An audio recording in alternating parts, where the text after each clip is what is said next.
বিৰতি যেতিয়া দীঘলীয়া দিনৰ বাবে হয় তেতিয়া মই মোৰ সেই এষাৰি কথাই মোৰ প্ৰত্যেকটো মিনি ব্লগ ষ্টাৰ্ট কৰিবলগীয়া হয় যে hello' everyone welcome back to my another mini blog after so' লং।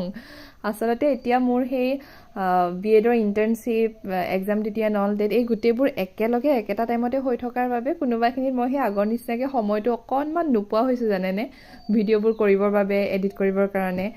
আৰু এই গোটেইবোৰ এটা ছাইডত ৰাখি যেতিয়া মই ঘৰলৈ আহোঁ, মানে শিৱসাগৰ আহোঁ, তাৰপিছত যেতিয়া মই নাজিৰাত গৈ পুতুককৈ পাই যাওঁ, যেতিয়া মই খুৰাক লগ পাওঁ, খুৰীক লগ পাওঁ আৰু গোটেই আমাৰ অগ্নিনাভ মন্দিৰৰ পৰিয়ালটিক লগ পাওঁ, সেই ম'মেণ্টখিনি মানে মোৰ কাৰণে বেষ্ট হয়। এনেকুৱা কোনো পাৰ্টিকুলাৰ তাত মানুহ নাই যে এওঁক লগ পালেহে ভাল লাগিব, মানে সকলোকে যেতিয়া লগ পাওঁ মানে বেষ্টতকৈ বেষ্ট হয় মোৰ বাবে সেই সময়খিনি।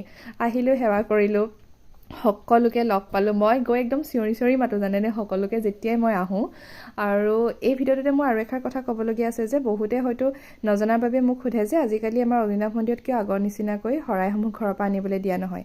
এটা সময়লৈকে যেতিয়া ভক্তসকলে ঘৰৰ পৰা শৰাইসমূহ নিজৰ আন্দাজত বস্তুবোৰ আনিছিলে, মন্দিৰত শৰাইসমূহ দি উৎসৰ্গা কৰি হোৱাৰ পাছতো বহুতখিনি বস্তু তেনেকুৱা নষ্ট হৈ গৈছিলে বা বেয়া হৈ গৈছিলে, বস্তুবোৰ জোখতকৈ বহুত বেছি হৈ যোৱাৰ বাবে বিভিন্নজনক সহায় কৰাৰ বস্তু দি সহায় কৰাৰ পাছতো বহুতখিনি বস্তু ৰৈ গৈছিলে। আৰু সেই বস্তু যাতে অপব্যয় নহয়, যাতে বেয়া নহওক, সেইবাবেহে এটা সিদ্ধান্ত বহুত দিনৰ আগতে লোৱা হৈছিলে যে এটা মাননি নিৰ্ধাৰিত কৰি দিয়া হৈছিলে যে শৰাই দিবৰ বাবে। আৰু এনেকুৱাও নাছিলে যে শৰাই দিবই লাগিব আমাৰ মন্দিৰত আহিলে। সেই মাননিটো এইবাবে ধৰা হৈছিলে যিহেতু প্ৰত্যেক দিনাখনে মন্দিৰলৈ অহা প্ৰত্যেকজন ভক্তৰ বাবে মন্দিৰত ভোগ বনোৱা হয়। তাৰ উপৰিঞ্চি আমাৰ নতুন মন্দিৰৰ কামো চলি আছে আৰু লগতে সেই অৰিহণাৰ পৰাই সকলোখিনি কাম হয়, মন্দিৰ চোৱা চিতাৰ পৰা আৰম্ভ কৰি সকলোখিনি শৰাই মাহ প্ৰসাদৰ পৰা আদি কৰি। আৰু এই গোটেইখিনি কথা কৈ থাকোঁতে মোৰ ভিডিঅ'টো শেষেই হ'বলৈ হ'ল।